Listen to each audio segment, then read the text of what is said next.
সুপ্রিয় শিক্ষার্থীবৃন্দ, কেমন আছো সবাই? আশা করি সবাই ভালো আছো। আজকের অনলাইন ক্লাসের ধারাবাহিকতায় আজকের অনলাইন ক্লাসে আমি স্বাগত জানাচ্ছি নবম দশম শ্রেণীর সকল শিক্ষার্থীকে। আমি নাজিয়া সুলতানা, সহকারী শিক্ষক, ইসাদপুর মেজর মান্নান উচ্চ বিদ্যালয়, সদর নোয়াখালী। আমরা আজকে আলোচনা করব নবম দশম শ্রেণীর জীববিজ্ঞান বিষয়ের চতুর্থ অধ্যায় নিয়ে। সবাই একটু খেয়াল করো, আমরা কি দেখতে পাচ্ছি? আমরা দেখতে পাচ্ছি এখানে সূর্যের আলো, এখানে আমরা দেখতে পাচ্ছি কার্বন ডাই অক্সাইড, পানি, একটা পাতা, সবুজ পাতা। কি হচ্ছে এখানে? উৎপন্ন হচ্ছে কি? শর্করা এবং অক্সিজেন। এই যে প্রক্রিয়াটা, এটা নিশ্চয়ই তোমরা সবাই চিনো। প্রক্রিয়াটার নাম কি বলতো? এখানে কি হচ্ছে? মানে 6 অণু কার্বন ডাই অক্সাইড প্লাস 12 অণু পানি, ক্লোরোফিল এবং সূর্যালোক সহায়তা উৎপন্ন হচ্ছে কি? শর্করা জাতীয় খাদ্য C6H12O6 প্লাস 6 অণু পানি প্লাস 6 অণু অক্সিজেন। তাহলে এই প্রক্রিয়াটার নাম কি? এটার সাথে আমরা সবাই পরিচিত, তাই না? তাহলে এই প্রক্রিয়াটার নাম হচ্ছে সালোক সংশ্লেষণ, তাই না? তাহলে এখানে কি সবুজ উদ্ভিদ সৌরশক্তিতে কোন শক্তিতে রূপান্তরিত করতেছে? সবুজ উদ্ভিদ এই সৌরশক্তিটাকে রূপান্তরিত করতেছে যে রাসায়নিক শক্তিতে, তাই না? তাহলে এই প্রক্রিয়ার নাম কি তোমরা কি বলতে পারবে? এই প্রক্রিয়ার নাম হচ্ছে সালোক সংশ্লেষণ। তাহলে আজকে আমাদের আলোচনার বিষয় হচ্ছে কি? সালোক সংশ্লেষণ প্রক্রিয়া। আর আমরা যদি এই পাঠটা শেষ করি আমরা কি জানতে পারবো? আমরা সালোক সংশ্লেষণ কাকে বলে জানতে পারবো, সালোক সংশ্লেষণের পর্যায় বর্ণনা করতে পারবো, দুটি পর্যায় ব্যাখ্যা করতে পারবো, সালোক সংশ্লেষণ প্রক্রিয়ায় শর্করা প্রস্তুতি ব্যাখ্যা করতে পারবো এবং কার্বন ডাই অক্সাইড বিজারণের গতিপথ অর্থাৎ C3 এবং C4 গতিপথ ব্যাখ্যা করতে পারবো। তাহলে চলো আমরা শুরু করি। আমরা দেখতেছি সালোক সংশ্লেষণ হচ্ছে একটি জটিল প্রক্রিয়া এবং এটা খুবই একটা দীর্ঘ প্রক্রিয়া। এটা প্রথম কে এটা ইয়ে করছেন প্রথম 1905 সালে ইংরেজ শারীরতত্ত্ববিদ ব্ল্যাকম্যান এই প্রক্রিয়াকে দুটি পর্যায়ে ভাগ করছে। কয়টি পর্যায়ে? দুটি পর্যায়ে। কে? ইংরেজ শারীরতত্ত্ববিদ ব্ল্যাকম্যান। সেটা 1905 সালে। একটা পর্যায়ের নাম হচ্ছে আলোক পর্যায় আর একটা পর্যায়ের নাম হচ্ছে আলোক নিরপেক্ষ পর্যায়। তাহলে আলোক পর্যায়, এটা সবাই বুঝো, আলোক পর্যায় মানে কি? আলোতে যে পর্যায়। আর আলোক নিরপেক্ষ পর্যায় মানে আলোর অনুপস্থিতিতে যে পর্যায়। আমরা দেখি আলোক পর্যায়টা আসলে কি। তাহলে দেখো, আলোক পর্যায় বলতে সেখানে কি থাকবে? সূর্যের আলো থাকবে, তাই না? তাহলে আলোক নির্ভর পর্যায় বা আলোক পর্যায়, আলোটা কিন্তু খুবই গুরুত্বপূর্ণ জিনিস, সেটা অপরিহার্য। এ পর্যায়ে কি হয়? সৌরশক্তি রাসায়নিক শক্তিতে রূপান্তরিত হয়। আর এই প্রক্রিয়ায় যেমন দেখো, এই যে ATP, NADPH plus hydrogen ion উৎপন্ন হয় এবং রূপান্তরিত এই শক্তি কোথায় সঞ্চিত হয়? এটিপি এর মধ্যে সঞ্চিত হয়, অর্থাৎ অ্যাডিনোসিন ট্রাইফসফেট। এই প্রক্রিয়ায় এটিপি, অ্যাডিনোসিন ট্রাইফসফেট ও নিকোটিনামাইড, অ্যাডিনিন, ডাইনিউক্লিওটাইড ফসফেট এবং হাইড্রোজেন আয়ন উৎপন্ন হয় এবং এই রূপান্তরিত শক্তিটা এটিপি এর মধ্যে অর্থাৎ অ্যাডিনোসিন ট্রাইফসফেটে সঞ্চিত হয়। সবাই একটু খেয়াল করে, এটিপি ও NADPH প্লাস হাইড্রোজেন আয়ন সৃষ্টিতে কার ভূমিকা রয়েছে? তাহলে এই এখানে কার ভূমিকা রয়েছে? অবশ্যই পাতার ক্লোরোফিলের ভূমিকা আছে, তাই না? তাহলে ক্লোরোপ্লাস্টের ক্লোরোফিল অণু। তাহলে এই যে adenosine triphosphate, nicotinamide, adenine, dinucleotide phosphate এবং হাইড্রোজেন আয়ন সৃষ্টিতে ভূমিকা আছে ক্লোরোপ্লাস্টের ক্লোরোফিল অণু। ঠিক আছে? তাহলে এই প্রক্রিয়ায় কি হয় আমরা একটু দেখি। এই প্রক্রিয়ায় ক্লোরোফিল অণু আলোক রশ্মি শোষণ করে, তাই না? আলোক রশ্মির প্রোটনটা, এই যে ক্লোরোফিল অণু আলোক রশ্মির ফোটনকে শোষিত করে এবং শোষণকৃত ফোটন থেকে শক্তি সঞ্চয় করে। ক্লোরোফিল অণু শোষণকৃত ফোটন হতে কি করে? শক্তি সঞ্চয় করে। সঞ্চয় করে কি করে তারা এডিপি এবং ইনঅর্গানিক ফসফেট, এডিপি এবং ইনঅর্গানিক ফসফেটের সাথে যুক্ত হয়ে তারা কি উৎপন্ন করে অ্যাডিনোসিন ট্রাইফসফেট অর্থাৎ এটিপি।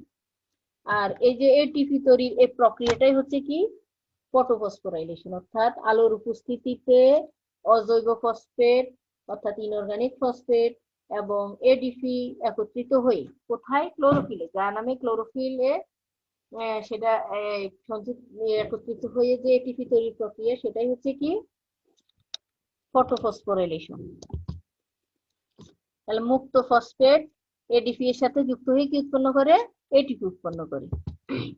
তাহলে এটিপি তৈরির প্রক্রিয়াকে আমরা কি বলবো ফটোফসফোরাইলেশন। একটু আগে আমরা বলছি এটিপি তৈরির এই প্রক্রিয়াটা হচ্ছে ফটোফসফোরাইলেশন, ঠিক আছে। এবার দেখো সূর্যালোক ও ক্লোরোফিলের সহায়তায় এই যে পানি বিয়োজিত হয় সেটা কি উৎপন্ন করে।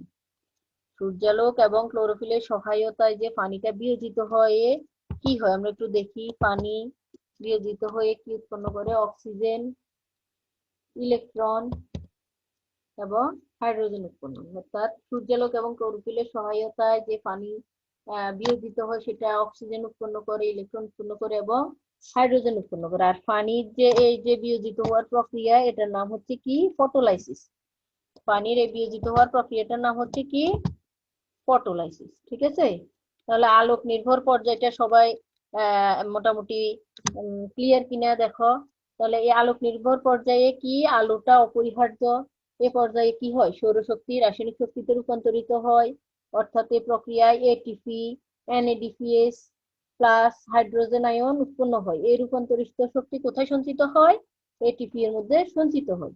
আর এই বিক্রিয়ায় কোন জিনিসটা সবচেয়ে গুরুত্বপূর্ণ ভূমিকা পালন করে ক্লোরোফিলটা গুরুত্বপূর্ণ ভূমিকা পালন করে। ক্লোরোফিল অণু কি করে আলোক রশ্মি ফোটন শোষণ করে এবং এই শোষণকৃত ফোটন কোথায় সঞ্চিত হয় এডিপি এবং অজৈব ফসফেট অর্থাৎ ইনঅর্গানিক ফসফেটের সাথে মিলিত হয়ে এটিপি তৈরি করে। আর এটিপি তৈরি এই প্রক্রিয়াকে বলবো আমরা ফটোফসফোরাইলেশন। আর সূর্যালোক আর ক্লোরোফিলের সহায়তায় যে হাইড্রোজেন বিয়োজিত পানি বিয়োজিত হয়ে অক্সিজেন ইলেকট্রন এবং হাইড্রোজেন উৎপন্ন করা এই প্রক্রিয়াটাকে আমরা বলবো ফটোলাইসিস, ঠিক আছে। তাহলে ক্লিয়ার। আমরা তাহলে ফটোলাইসিস প্রক্রিয়ার পরে কি ঘটবে। ফটোলাইসিস প্রক্রিয়ার পরে অক্সিজেনটা চলে যাবে বাতাসে, ঠিক আছে। যা ফটোফসফোরাইলেশন প্রক্রিয়ায় এডিপি এবং ইনঅর্গানিক ফসফেট এর সাথে যুক্ত হয়ে তৈরি হয় এটিপি তৈরি হয়। ইলেকট্রনটা এডিপি এবং ইনঅর্গানিক ফসফেটের সাথে যুক্ত হয়ে এটিপি তৈরি হয়। আর হাইড্রোজেন আয়ন কি করে এনএডিপি কে বিজারিত করে এনএডিপিএস প্লাস হাইড্রোজেন আয়ন তৈরি করে, ঠিক আছে। সবাই একটু দেখে নাও পড়ে নাও। তাহলে এর পরবর্তীতে কি শুরু হয় আলোক নির্ভর পর্যায়ের পরবর্তীতে শুরু হয় আলোক নিরপেক্ষ পর্যায়, ঠিক আছে।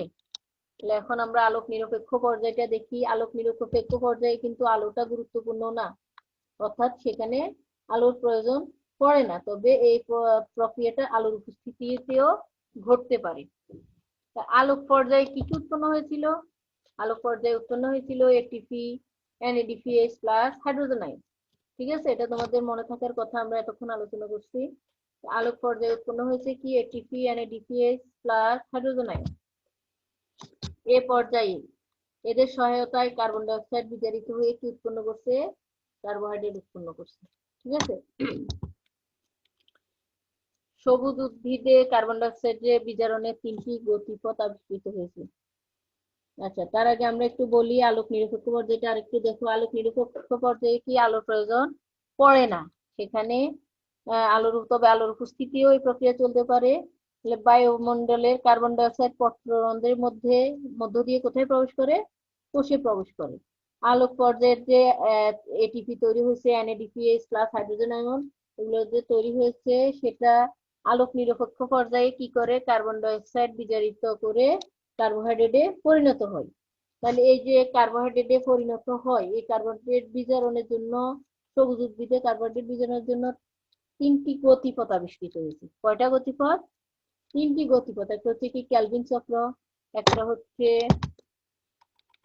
ক্যালভিন চক্র যাকে আমরা অপর নাম হচ্ছে C3 গতিপথ, আরেকটা হচ্ছে হ্যাস ও স্ল্যাক চক্র। বা আমরা এটাকে অন্যভাবে বলবো C4 গতিপথ। আর একটা হচ্ছে ক্র্যাসুলিসিয়ান অ্যাসিড বিপাক। ক্র্যাসুলিসিয়ান অ্যাসিড বিপাক। তাহলে এই সবুজ উদ্ভিদে যে আলোক নিরপেক্ষ যে তিনটা কার্বন ডাইঅক্সাইড বিজারণের তিনটি গতিপথ আবিষ্কৃত হয়েছে, একটা হচ্ছে ক্যালভিন চক্র বা C3 গতিপথ, একটা হচ্ছে হ্যাস ও স্ল্যাক চক্র বা C4 গতিপথ, আর একটা হচ্ছে ক্র্যাসুলিসিয়ান অ্যাসিড বিপাক। ঠিক আছে, তাহলে এদের মধ্যে আমরা ক্যালভিন চক্র বা C3 গতিপথ এবং C4 গতিপথ নিয়ে আজকে আমরা আলোচনা করব। তাহলে প্রথম হচ্ছে ক্যালভিন চক্র বা C3 গতিপথ। এই গতিপথে কি ঘটে? এই গতিপথে কার্বন ডাই অক্সাইড আত্তীকরণের এই গতিপথকে যারা আবিষ্কার করছে ক্যালভিন, বেনসন ও বেসাম, এই তিনজনের নাম অনুসারে একে বলা হয় সংক্ষেপে ক্যালভিন চক্র। তারপরে ক্যালভিন 1961 সালে নোবেল পুরস্কার পেয়েছে কি জন্য? এই গতিপথটা আবিষ্কারের জন্য। কত সালে? 1961 সালে। অধিকাংশ উদ্ভিদে এই প্রক্রিয়ায় কি হয়? শর্করা তৈরি হয়। এই প্রক্রিয়াকে কেন চিত্রগত গতিপথ বলা হয়? কারণ হচ্ছে যাই এই প্রক্রিয়ায় যে কোষে অবস্থিত 5 কার্বন বিশিষ্ট রাইবোলোজ 1,5-ডাইফসফেটের সাথে কার্বন ডাই অক্সাইড মিলিত হয়ে 6 কার্বন বিশিষ্ট প্রথমত অস্থায়ী কিটো অ্যাসিড তৈরি করে। এটি কি হয়? সাথে সাথে ভেঙে যায় এবং সেটি 3 কার্বন বিশিষ্ট 2 অণু 3-ফসফোগ্লিসারিক অ্যাসিডে পরিণত হয়। 3-ফসফোগ্লিসারিক অ্যাসিডে পরিণত হয়। C3H7O7 এবং 3-ফসফোগ্লিসারিক অ্যাসিডে পরিণত হয়। যেহেতু এটা এই প্রক্রিয়া উৎপন্ন প্রথম স্থায়ী পদার্থ হচ্ছে 3-ফসফোগ্লিসারিক অ্যাসিড, এই জন্য এটাকে বলা হয় যে C3 গতিপথ। তাহলে এই গতিপথটাকে ক্যালভিন চক্রের অপর নাম C3 গতিপথ কেন? কারণ এই প্রক্রিয়ায় উৎপন্ন যে 5 কার্বন বিশিষ্ট রাইবোলোজ 1,5-ডাইফসফেটের সাথে কার্বন ডাই অক্সাইড মিলিত হয়ে প্রথমে অস্থায়ী কিটো অ্যাসিড তৈরি করে, সেটা হচ্ছে 6 কার্বন বিশিষ্ট, এবং এটা কি হয় সাথে সাথে ভেঙে যায় এবং সেটা 2 অণু 3-ফসফোগ্লিসারিক অ্যাসিডে পরিণত হয়। এর জন্য এই প্রক্রিয়ার নাম হচ্ছে C3 গতিপথ। আর যে সকল উদ্ভিদে এই C3 গতিপথটা বিদ্যমান তাকে বলা হয় C3 উদ্ভিদ। তাহলে হচ্ছে এই 3-ফসফোগ্লিসারিক অ্যাসিডটা হচ্ছে প্রথম স্থায়ী পদার্থ, তাই এটাকে আমরা একটু আগে বলছি এটিকে বলা হয় C3 গতিপথ। তাহলে আলোক পর্যায়ে যে এটিপি এবং NADPH প্লাস হাইড্রোজেন আয়ন ব্যবহার করে 3-ফসফোগ্লিসারিক অ্যাসিড থেকে 3-ফসফোগ্লিসারিয়ালডিহাইড ও হাইড্রোএসিটোন ডাইহাইড্রোএসিটোন ফসফেট তৈরি করে। ঠিক আছে, এদের থেকে কি হয়? ক্রমাগত বিক্রিয়ার মাধ্যমে একদিকে শর্করা অপরদিকে রাইবোলোজ 1,5-ডাইফসফেট তৈরি হতে থাকে। তাহলে আমরা কি বলছি? প্রথম C3 গতিপথে প্রথমে পত্ররন্ধ্র দিয়ে কার্বন ডাই অক্সাইড কোথায় প্রবেশ করে? পাতায় প্রবেশ করে ক্লোরোফিলে। সেখানে এই যে কোষে 5 কার্বন বিশিষ্ট রাইবোলোজ 1,5-ডাইফসফেট থাকে তার সাথে কার্বন ডাই অক্সাইড মিলিত হয়ে প্রথমে 6 কার্বন বিশিষ্ট অস্থায়ী কিটো অ্যাসিড তৈরি করে। এটি যেহেতু অস্থায়ী সেজন্য এটা কি করে? সাথে সাথে ভেঙে যায় এবং 2 অণু 3-ফসফোগ্লিসারিক অ্যাসিডে পরিণত হয়। আর এই 3-ফসফোগ্লিসারিক অ্যাসিডটা হচ্ছে এই প্রক্রিয়ার প্রথম স্থায়ী পদার্থ, এই জন্য এটাকে আমরা বলবো C3 গতিপথ। ঠিক আছে, আর এই C3 গতিপথটা যে সকল উদ্ভিদে ঘটে তাকে আমরা বলবো C3 উদ্ভিদ। তাহলে C3 উদ্ভিদ আমরা এবার একটু দেখো, এই যে প্রক্রিয়াটা কিন্তু একটা কি বলবো চক্রাকারে ঘটে। এটা চক্র আকারে, আবার এদের থেকে ক্রমাগত বিক্রিয়ার মাধ্যমে কি একদিকে শর্করা উৎপন্ন হয়, আবার অন্যদিকে রাইবোলোজ, ওই যে রাইবোলোজ 1,5-ডাইফসফেট তৈরি হতে থাকে, অর্থাৎ এটা একটা চক্রাকার প্রক্রিয়া।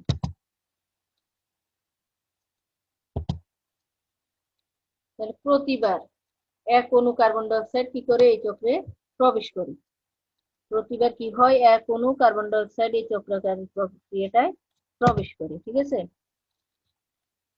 তাহলে এই যে 6 অণু কার্বন ডাই অক্সাইড, 12 অণু পানি, ক্লোরোফিল, আলো এর সাহায্যে কার্বন ডাই কি উৎপন্ন হয়? গ্লুকোজ উৎপন্ন হয়, 6 অণু পানি উৎপন্ন হয় এবং 6 অণু অক্সিজেন উৎপন্ন হয়। তাহলে এক অণু গ্লুকোজ তৈরিতে এই চক্রটা কতবার চলবে?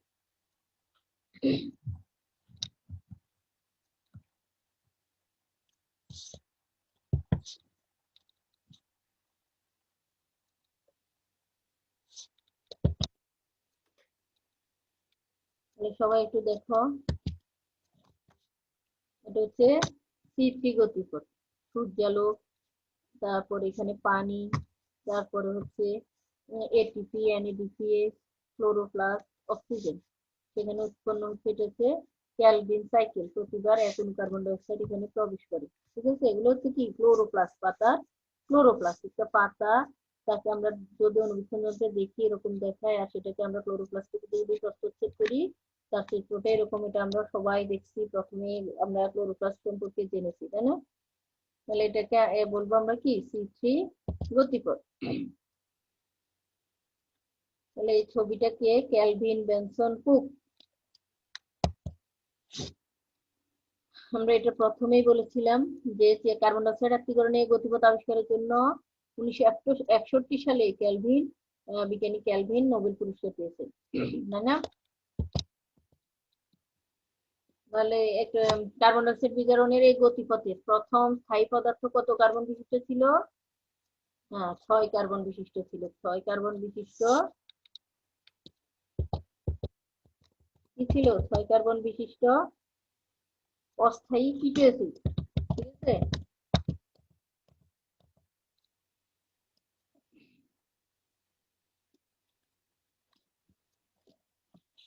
আর আমরা এখন আলোচনা করব হ্যাশ ও স্ল্যাক চক্র বা C4 গতিপথ। আমরা যেটা একটু আগে বলছি সেটা ছিল C3 গতিপথে 6 কার্বন বিশিষ্ট ছিল। তাহলে এখন আমরা পড়ব কি হ্যাশ ও স্ল্যাক চক্র বা C4 গতিপথ। এই C4 গতিপথ কেন বলা হয়? কারণ এই গতিপথে যে প্রথম স্থায়ী পদার্থ উৎপন্ন হয় সেটা হচ্ছে 4 কার্বন বিশিষ্ট অক্সালো অ্যাসিটিক অ্যাসিড, 4 কার্বন বিশিষ্ট অক্সালো অ্যাসিটিক অ্যাসিড, তাই এটাকে বলবো আমরা C4 গতিপথ। তোমরা এই সম্পর্কে এই যে C3 গতিপথ এবং C4 গতিপথ বা ক্যালভিন চক্র, হ্যাশ ও স্ল্যাক চক্র, এটা কিন্তু একটা বিশাল একটা চ্যাপ্টার। এটা তোমরা পরবর্তী ক্লাসে গেলে ইনশাল্লাহ সেখানে অনেক ভালোভাবে জানতে পারবে। এখানে আমাদের বইতে যেহেতু সংক্ষিপ্ত দেওয়া আছে সেজন্য আমরা বিশদভাবে আলোচনা করতেছি না। তাহলে এই যে বিজ্ঞানী হ্যাশ এবং স্ল্যাক, অস্ট্রেলিয়ার বিজ্ঞানী MD হ্যাশ ও CR স্ল্যাক 1966 সালে কার্বন ডাই অক্সাইড বিজারণের এই গতিপথটা আবিষ্কার করেন। এই গতিপথের প্রথম স্থায়ী পদার্থ হচ্ছে কত কার্বন বিশিষ্ট? 4 কার্বন বিশিষ্ট অক্সালো অ্যাসিটিক অ্যাসিড, তাই এটাকে কি বলবো আমরা? হ্যাশ ও স্ল্যাক চক্র। তাহলে C4 উদ্ভিদে, অর্থাৎ এই গতিপথটা যে সকল উদ্ভিদে হয় তাকে আমরা বলবো C4 উদ্ভিদ। ঠিক আছে, C4 উদ্ভিদে একই সাথে কি ঘটে? হ্যাশ ও স্ল্যাক চক্র এবং ক্যালভিন চক্রটা পরিচালিত হতে দেখা যায়। C3 উদ্ভিদের তুলনায় C4 উদ্ভিদের সালোক সংশ্লেষণের হার বেশি, উৎপাদন ক্ষমতাও বেশি। দেখি আমরা C4 উদ্ভিদটা, এই যে আমরা কি দেখতেছি, এটা ছবিতে ভুট্টা দেখতেছি, ভুট্টা গাছ, আখ দেখতেছি, এরা হচ্ছে C4 উদ্ভিদ। ঠিক আছে, এটা মনে রাখবে। C4 উদ্ভিদের উদাহরণ ভুট্টা, আখ, অন্যান্য ঘাস জাতীয় উদ্ভিদ, মুঠা ঘাস, অ্যামারান্থ ঘাস ইত্যাদি C4 উদ্ভিদ দেখা যায়। তাহলে C4 উদ্ভিদের একটা বিশেষ বৈশিষ্ট্য হচ্ছে সেখানে সালোক সংশ্লেষণের হার বেশি এবং উৎপাদন ক্ষমতাও বেশি। অর্থাৎ যত বেশি সালোক সংশ্লেষণ হবে তত বেশি শর্করা জাতীয় খাদ্য উৎপন্ন হবে। কেমন? তাহলে C4 উদ্ভিদে এদের সালোক সংশ্লেষণ হার বেশি কেন? কারণ হচ্ছে এদের পাতার উভয় পৃষ্ঠে কি পড়ে? দেখো, সূর্যের আলো পড়ে। এই যে C4 উদ্ভিদের পাতার উভয় পৃষ্ঠায় সূর্যের আলো পড়ে বিদায় সেখানে কি হয়? সালোক সংশ্লেষণের হারটা বেশি হয়। কোষে ক্লোরোফিলের পরিমাণ কেমন? যেহেতু কোষে ক্লোরোফিলের পরিমাণ বেশি সেজন্য সেখানে কি হবে? সালোক সংশ্লেষণের হারও বেশি হবে।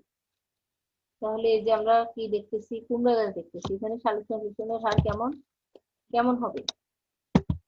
এখানে এখানে কি পাতার উভয় পৃষ্ঠে সূর্যালোক পড়ে না, সেজন্য সেখানে সালোক সংশ্লেষণের হারটাও কম হবে। এখন তোমরা বাসায় বসে কাজটা করবে, সালোক সংশ্লেষণে একা একা করবে, জোড়ায় না। সালোক সংশ্লেষণে ক্লোরোফিল ও আলোর ভূমিকাটা ব্যাখ্যা করবে।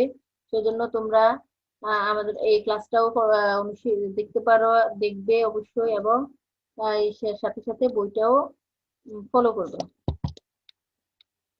আলোক বর্ণালীতে তোমরা কি কি আলো দেখতে পাইতেছ?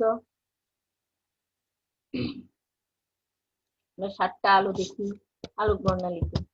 সব আলোকে কি সালোক সংশ্লেষণ ভালো হয়?